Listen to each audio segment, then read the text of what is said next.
Hi, everyone. We'll get started in just 1 second. I just want to test the audio really quickly.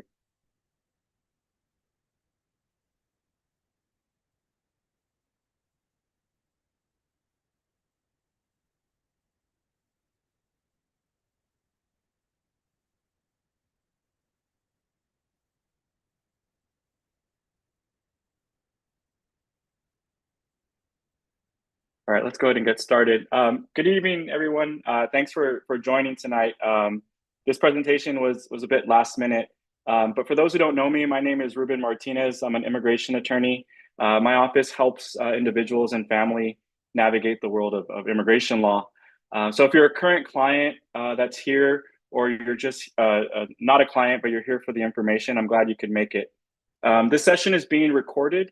So it'll be available for future viewing, so you can rewatch it or you can share it with your friends and family. I planned this presentation a bit last minute because tomorrow marks the inauguration of a new administration. And with it, there's expected to be a bunch of changes in immigration policy. So my office has been fielding quite a bit of emails and phone calls, what to expect and how they can prepare. And so with this new administration coming in, I think it's important to be informed, to be prepared, especially with the talk and the rhetoric that there's going to be increased enforcement.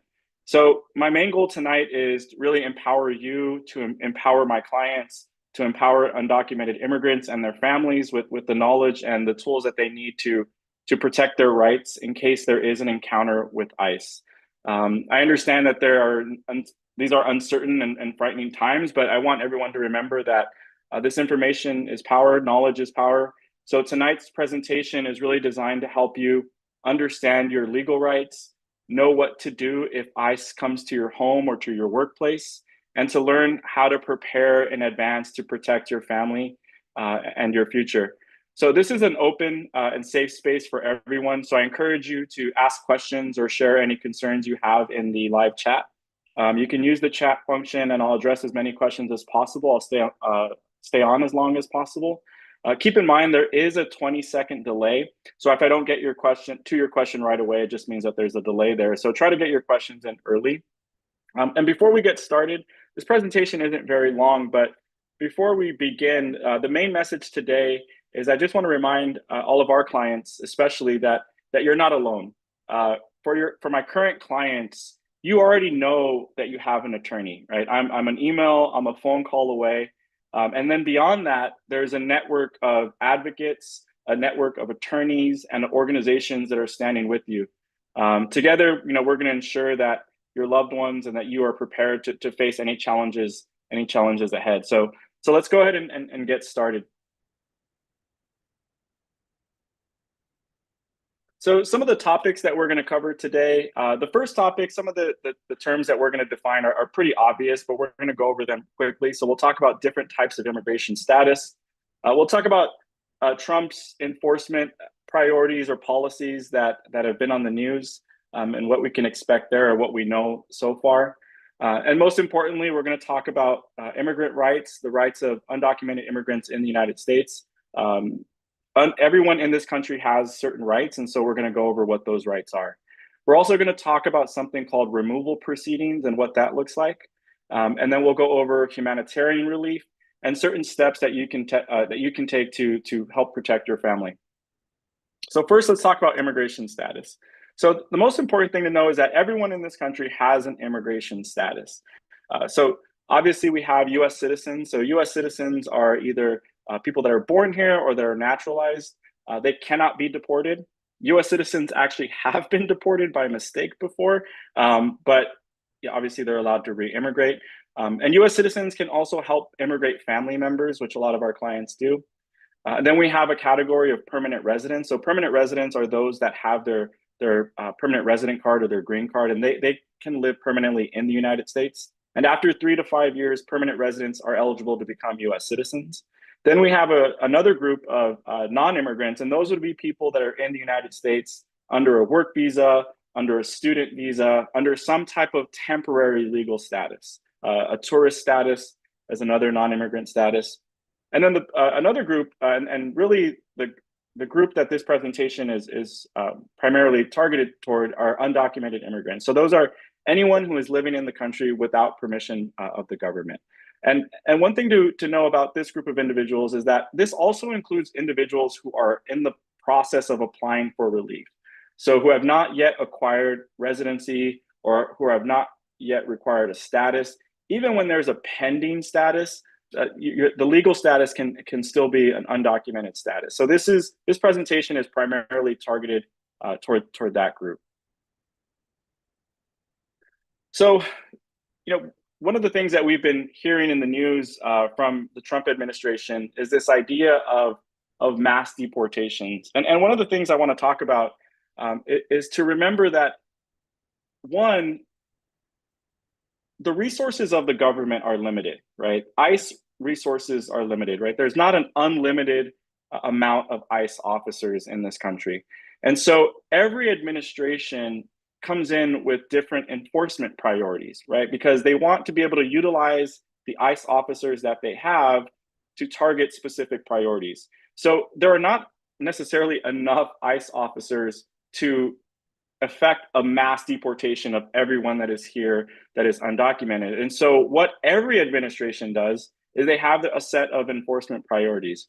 Now, obviously, the Trump campaign, they release videos and they're on the news with a lot of scare tactics, a lot of fear mongering, but they're going to come in with their own enforcement priorities. And so one thing I like to remind clients is that every administration has new enforcement priorities. Some administrations' enforcement priorities are more aggressive than others, but this is just a new set of enforcement priorities. And so the question then becomes, what are those enforcement priorities going to be? And some of the things that we're hearing is that those priorities or those resources are going to target certain individuals first, right? And so individuals who have undocumented immigrants who have criminal records, so who have potentially aggravated felonies, who have arrests for controlled substances, domestic violence arrests, things like that. Those are probably going to be prioritized. Those immigrants are probably going to be prioritized first. And the question then becomes, how do they have access to that information? So if the person was ever fingerprinted for that type of crime, ICE can access some of those records to locate individuals. So individuals with criminal records are probably going to be a high priority, but we're not sure what that encompasses yet. We don't think that it's going to be low-level misdemeanors, so low-level DUIs, things like that. We're not sure, but it's probably going to be those who have significant criminal records, like aggravated felonies, drug convictions, domestic abuse convictions, things like that. The other group of undocumented immigrants that might be prioritized are those who have removal orders, so those that have outstanding deportation orders. Now, individuals that have old deportation orders are sometimes eligible for relief. So if they're married to a US citizen, if they're a parent of a US citizen, then they can sometimes apply for waivers to forgive those removal orders. But what's really important about that is that if they do have family that can immigrate them, now is the time to speak to an attorney to figure out whether they can file a petition, file a waiver, because if there is just an outstanding removal order sitting on someone's record, and if that person has been arrested, then immigration has the information to potentially target that individual.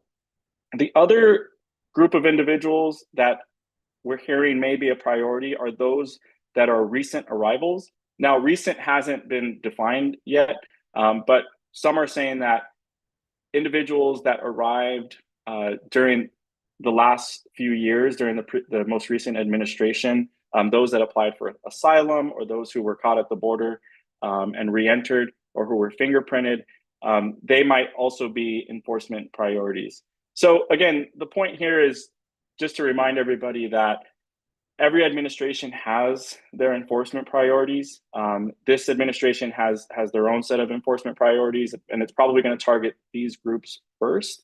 But I want to just remind people that there are not unlimited resources in this country. There's a limited number of ICE officers that can initiate removal proceedings, and so those are going to be targeted at certain individuals. If someone has been here for several years, who does not have an arrest record, who has a potential petition pending, who has family here, likely that group is not going to be targeted.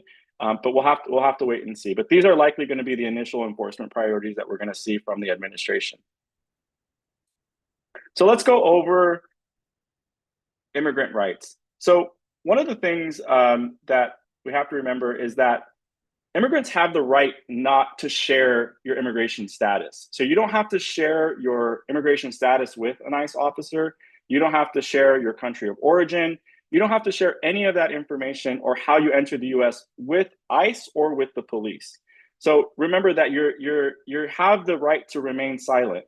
So you don't have to offer that information to the officer if asked. Now you should, if you're asked for your name and your date of birth, you should give your true name, your true date of birth, and you don't want to have any fraudulent documents on you. But aside from that, if you're under arrest, and we'll talk about what under arrest means in a minute, or being detained, you don't have to disclose any of that information. In fact, it's best that you not disclose that information. And we'll talk about when you can disclose that information, what your rights are next. But it's very easy to be caught up in your nerves in that moment and to sort of just spill everything. But you don't have to disclose any of that when you're under arrest.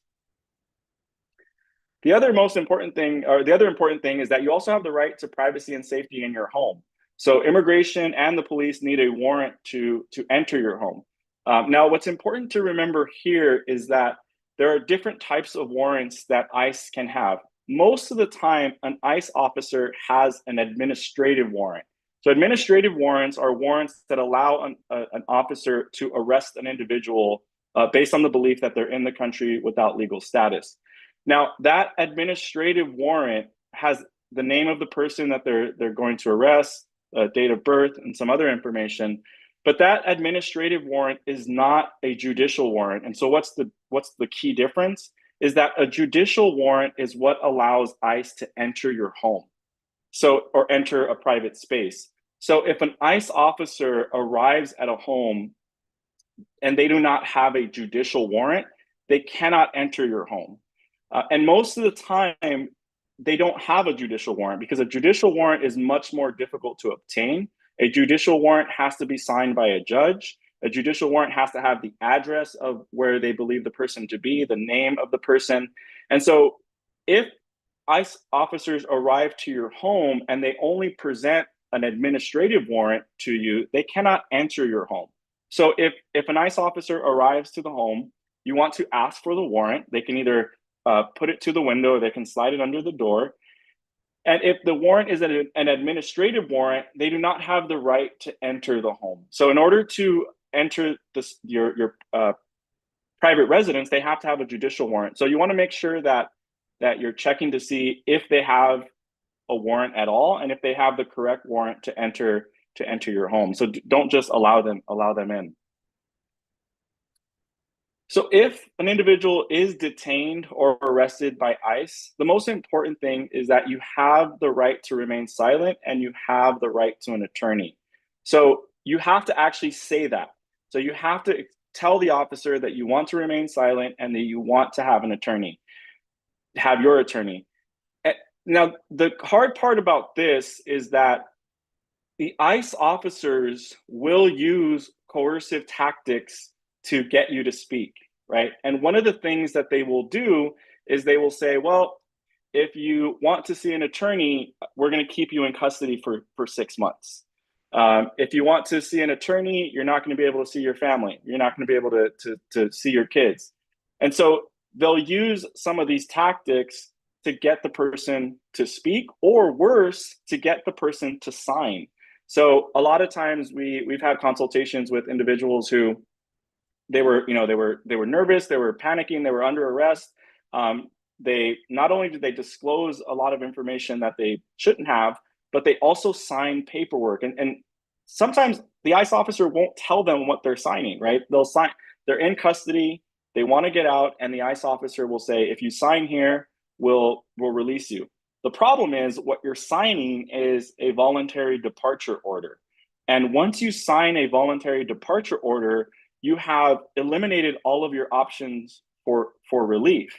And we're going to talk about relief options and how that works. But if I can express, the most important thing that I can convey today is do not sign anything until you've spoken to an attorney. You have the right to an attorney. You have the right to see a judge. For my current clients, you already know an attorney. You already have a phone number to call. So please, please do not sign anything until you speak with me. If you sign a voluntary departure order, they will release you, but the problem is that they will not allow you to see a judge, and they will release you to your home country. And they'll tell you something different. They'll say that we'll release you on bond. You'll be out to see your family. You can go home tonight. That's not true. You're going to sign a voluntary departure order. You're going to be removed from the country. And then if you return illegally, that's it, right? And so the most important thing is to say that you wish to remain silent and that you wish to see an attorney, and that's it. Do not sign anything, and you'll have that opportunity. The other thing too to consider is, first you have to determine if you're actually being detained, and you can ask the officer, am I free to leave? And if the officer says, yes, you're free to leave, then obviously you leave the situation. But if you're not free to leave, that means you are under arrest, that you are being detained.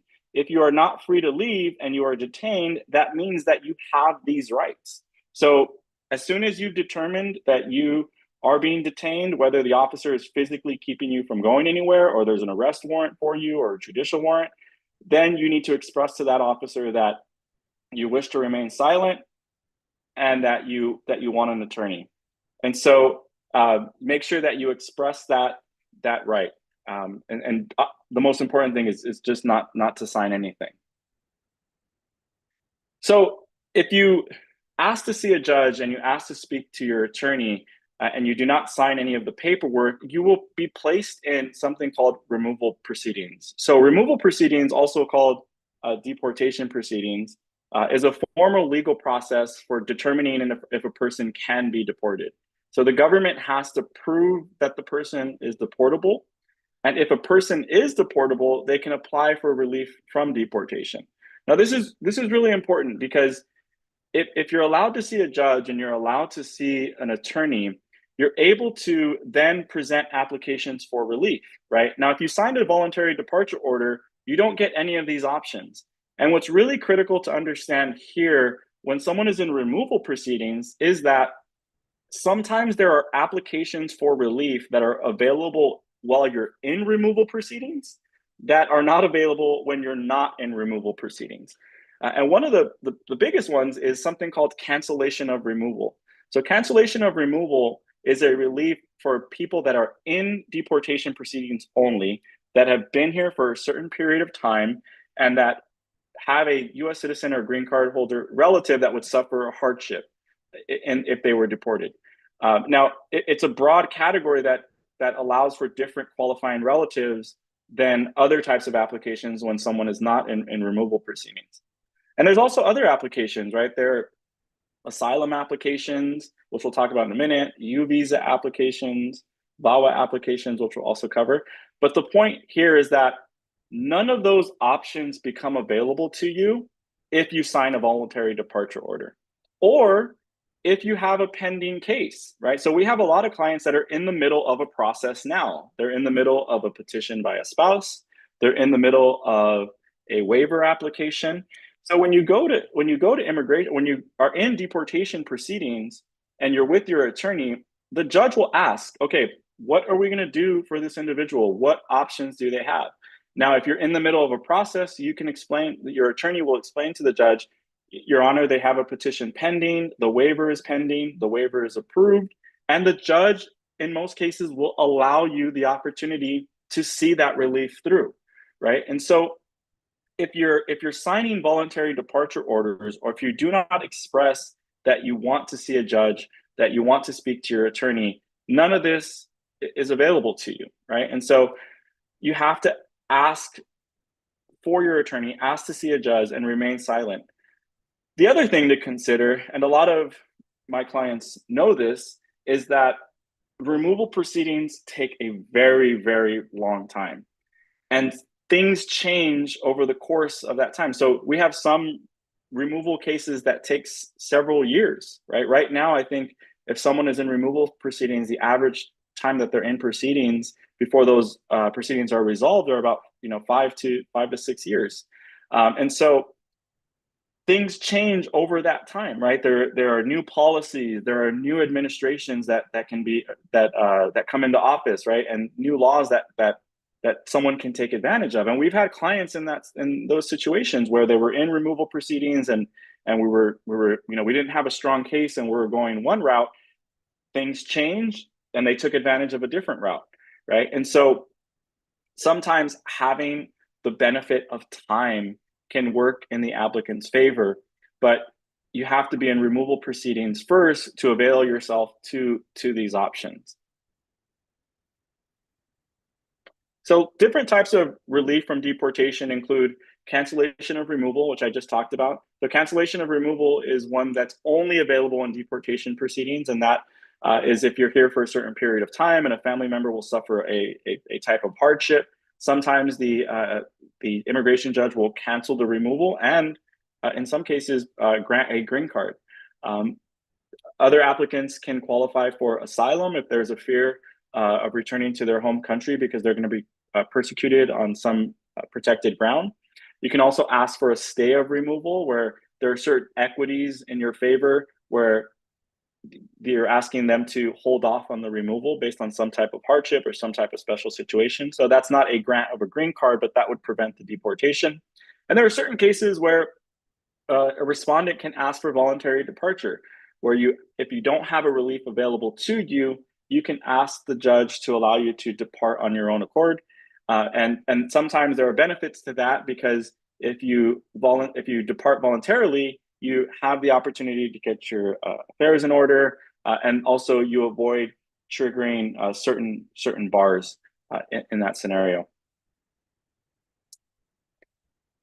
There's also special immigrant juvenile status. That's primarily for minors that have been abandoned. So if they're in removal proceedings and the court has appointed a guardian, then they can acquire their green card that way. There is also U visas that are available to victims of certain qualifying crimes. So if someone has been a victim of a crime and they assist the police or file a police report, then they can have a pathway to residency through a U visa. And then there's a T visa, which are for victims of trafficking. But again, just all different types of relief that are available to someone who is in removal proceedings. So for my current clients, you have an attorney, so this part probably won't apply to you. So if you're ever in custody or if there's ever an arrest, you would email me or call my office right away, and I would get back to you probably the same day.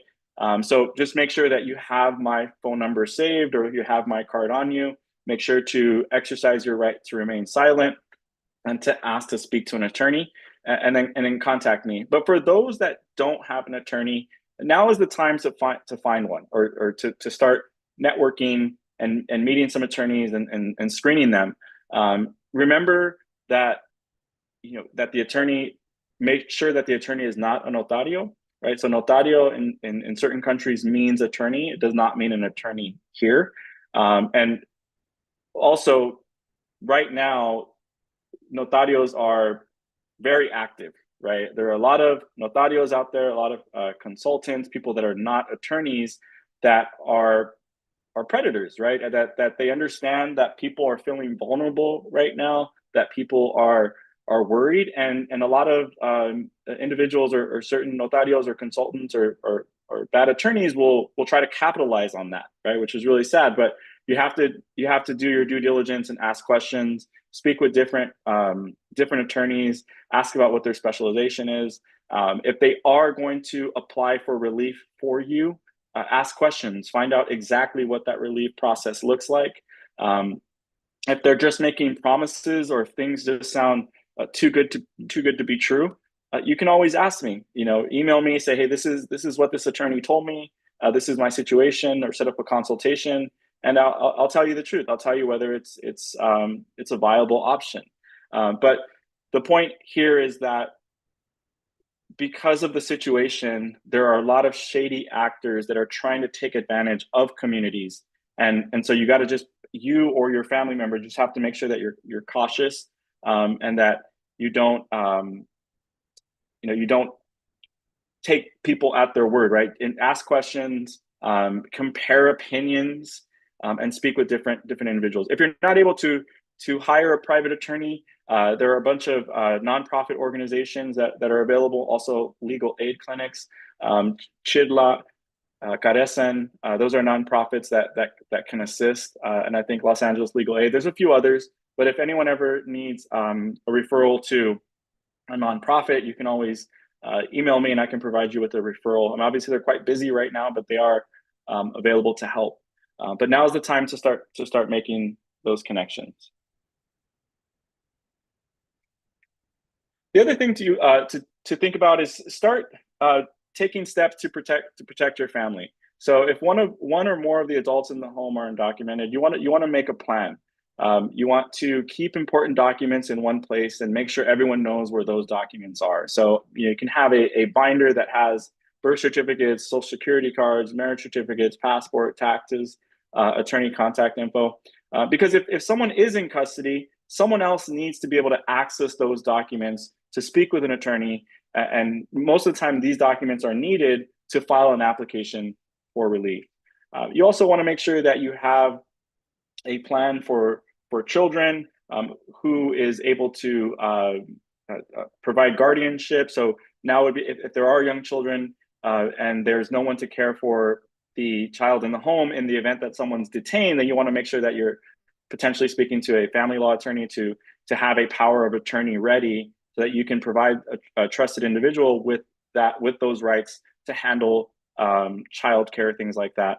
But make sure that you have a plan in place. Make sure that you have the documents and the contact info for an attorney ready, and make sure that everyone in the family understands what that plan is and where to access those documents. So this was a very, very short presentation. I just wanted to make sure that our clients understand what their rights are, make sure that they understand that they have an attorney that they can contact in an emergency situation, and make sure that they are exercising their right? Exercising their right to privacy. So understanding that a warrant is needed to enter their home, understanding that if they are detained, that you have the right to speak to an attorney, you have the right to remain silent, and most importantly, do not sign anything. Especially my clients who have applications pending, do not sign any paperwork. They will use coercive tactics. They will lie to get you to sign, but you already having an attorney are in the best position. And your family, I probably know a lot of your family. I probably already have all your documents. So make sure that you exercise that right, that you do not sign anything, and that you contact my office immediately. I am here for all of you, for my clients. If you need anything, I'm at your disposal. If you hear things or if you're worried about something, you can always email me. But let's go to some of the questions first. So one of the questions is, what happens if ICE decides to execute a 1988 deportation order? What are the next steps if a judge has already made the decision? So if someone has an outstanding deportation order, now would be a good time to speak to an attorney about options of reopening that deportation order or appealing that deportation order or applying for a waiver. When I was going over enforcement priorities, one of the priorities potentially were people with old removal orders, especially people with old removal orders that have also been arrested. So that because immigration would have access to their current information. But if someone has an old removal order from 1988 or before then or after then, now is the time to speak to an attorney to see what options are to potentially reopen that order, to appeal that order, to file a waiver. And if none of those options are available, then it's really important to have that safety plan in place, right? Then this also brings me to another point. Of course, no one expects this to happen, but over the next few years, now is really not the time to get on their radar. And what I mean by that is that if someone is arrested, and this happened during the last administration, if someone is arrested for a DUI, for some other charge, it's very likely now that ICE will put a hold on that arrest, right? And what that means is that if you're arrested for a DUI and you're undocumented, or you have an old removal order, before they release you, ICE will come to detain you as well. And so it's really important to stay out of those types of situations, not take any risks. But now is not the time to get on their radar. Does having a work permit only still put you at risk of deportation? No, I would say that if you have a work permit, that means that you probably have some type of application for relief. So someone who has a work permit probably has a green card application pending, probably has DACA or TPS. Those groups of individuals, in my opinion, are on a pathway to legalize their status. I don't think that the administration is going to make them a priority. So I don't think in and of itself, having a work permit is going to be a reason to go after someone, or that's going to put them on their radar. A lot of people have work permits based on different situations. Most of the time, it means that there's an application for relief that is pending. And if there's an application for relief that is pending, then that means that the person probably is not going to be a high priority.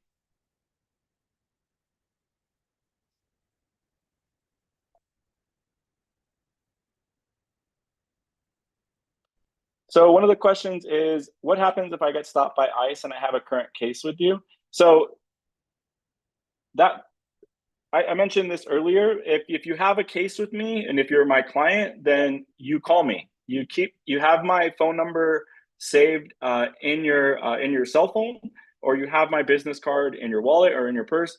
If you have a case with me and you are detained, you do not sign anything, you call me, I will contact you, and we'll talk about what your applications for relief are. Also, too, keep in mind that for someone who is detained that doesn't have a criminal record, usually they're released on bond. Now, the ICE officer is not going to tell you that, but normally the person is not kept in custody for the duration of the proceedings. So for current clients, if you have an application pending, then you need to contact my office.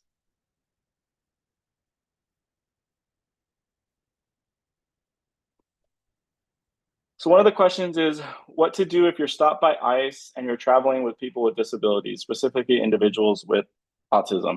So one of the things that you should also consider is that when you're being detained, if you are being detained by ICE and you are under arrest and you've exercised your right to remain silent, it's okay to let the officer know that you're with children, or that you're with someone with special needs. It is possible for the ICE officer to take that into consideration and allow you to leave with those individuals, because obviously you're caring for those individuals. So I think that that's probably maybe one very, very minor exception to completely staying quiet, is that if you have children with you, if you have someone with special needs that needs your care and you're in their presence, you need to let the ICE officer know, so that they, most of the times, they'll allow you, they'll still give you paperwork to return to court, but they'll allow you to leave the scene to care for that individual. If they don't, then you have to have a safety plan in place, or an individual that you can contact. But I think that's a very narrow exception to the remaining silent rule, is that if you are with children or you are with someone with special needs, it's okay to share that, because a lot of times the ICE officers will, after they take your information, they'll allow you to leave to care for those individuals.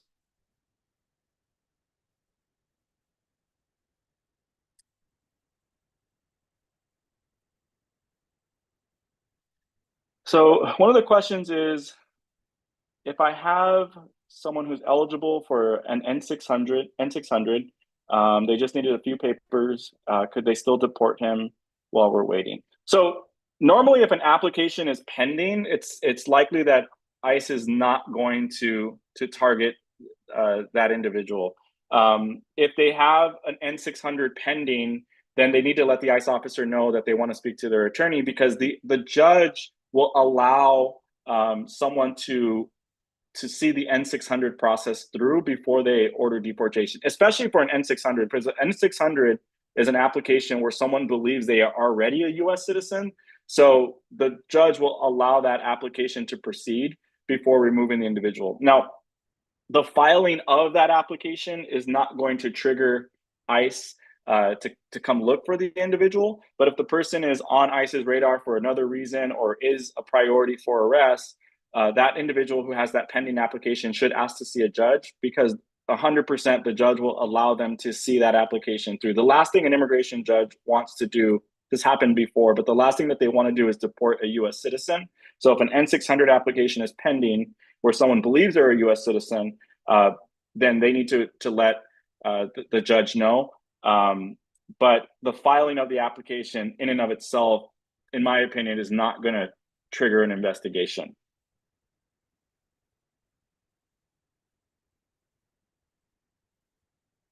Are there limitations to traveling to different states?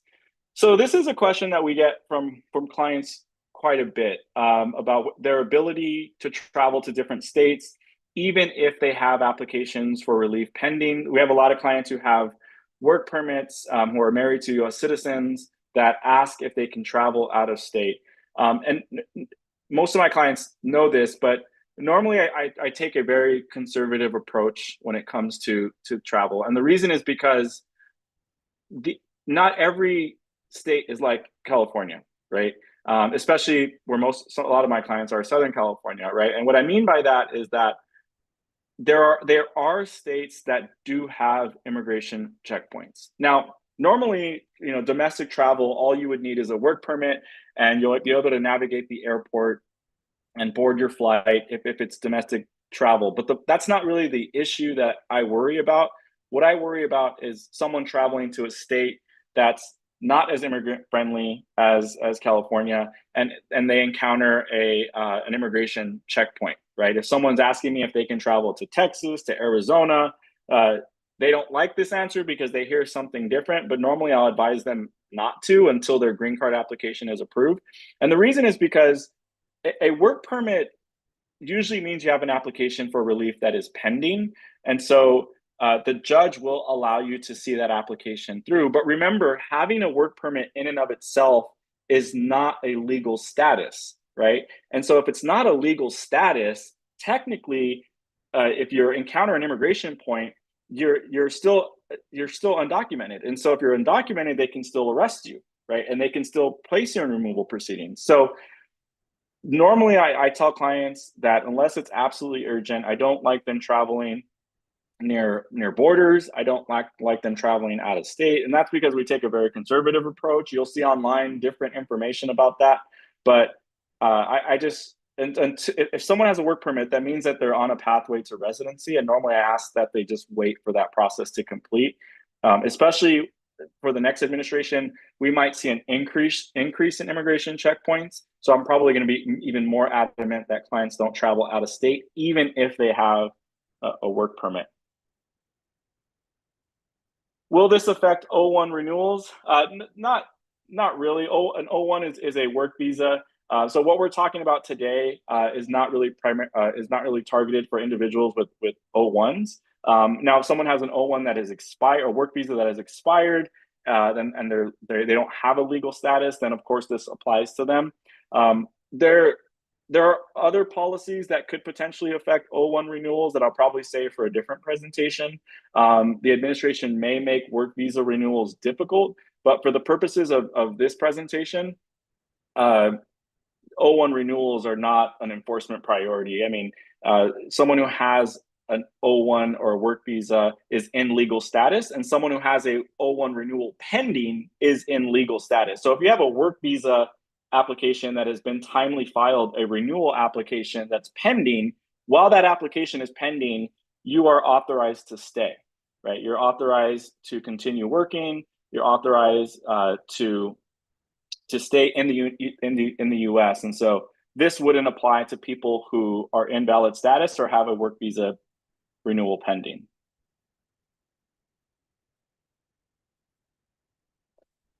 So if the work permit was granted through deferred action, does it make a difference? No, I don't think it makes a difference. I think if the deferred action is canceled, then potentially the person is a priority because they're in proceedings. But if the work permit is being granted, that means that the deferred action is still alive. And so until the deferred action is canceled, I think that having a work permit is a good place to be. I don't think that person has to worry about deportation. I don't think that person is going to be a priority. Because if you have deferred action, that means that your removal has been deferred, and that's been considered by a judge. I don't think that all of deferred action cases are going to be canceled and placed back on the docket. That's just my opinion. We'll have to wait and see. There's a lot of stuff that we just don't know yet. But the point is to understand what your rights are in the worst case scenario. But I think that if you have a work permit through deferred action, then you're in a safer space if you didn't have that deferred action granted.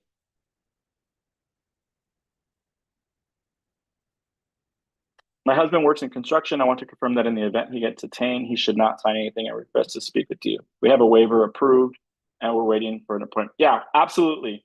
So, and we talked about this early in the presentation. If someone is a client of my office that has a pending application, that has a waiver approved and is waiting for the interview outside the US in Juarez and San Salvador, those individuals 100% must not sign anything. If you have a waiver approved and you are waiting for the interview, you're at that final step, which a lot of our clients are. If you're detained by immigration and you exercise your right to remain silent and you ask to speak to your attorney and you ask to see a judge, the judge will allow us time for you to go to that interview. That's what happened during the last administration as well. So if an individual has a waiver approved and signs paperwork, a voluntary departure order, that could potentially damage all the work that we've done. So if you have an application pending with my office, if you have a waiver application approved and you're waiting for the interview outside the US, then even more so do not sign anything, because most of the time the judge will allow us the opportunity to finish that case. So one of the questions is, should my wife carry her work permit or any other paperwork? Yeah, we advise clients to carry work permits with them and carry green cards with them. So you want to have that on you, because that if you have a work permit, that shows that you have an application for relief that is pending. If you have a green card, obviously that shows that you're a legal resident. If you are being detained, if you are arrested and you're asked to give your name and your date of birth, then you should give your true name, your true date of birth, and you can present your work permit as ID. That's okay. But beyond that, you don't have to disclose anything else. You don't have to disclose country of origin. You don't have to disclose how you entered. You don't have to disclose what application you have pending, right? But you can present your ID to them. If it's a valid ID, then you can present that to them. But presenting identification to an ICE officer if you're under arrest is okay. That's fine. You can do that. But beyond providing biographic information, beyond presenting your ID, then you're asking to see an attorney. But you can present your work permit to the officer.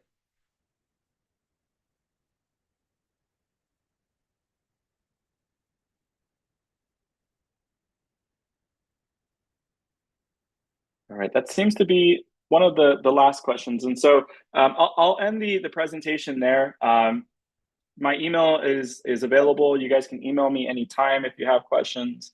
If any of my clients are stopped, or if they need help with any of their family members, please reach out right away. I hope this presentation was helpful. I know it's nervous times right now. I know there's a lot of anxiety. I know tomorrow is very stressful for a lot of people, but I just want to express that, there's a community of attorneys, there's a community that's behind you.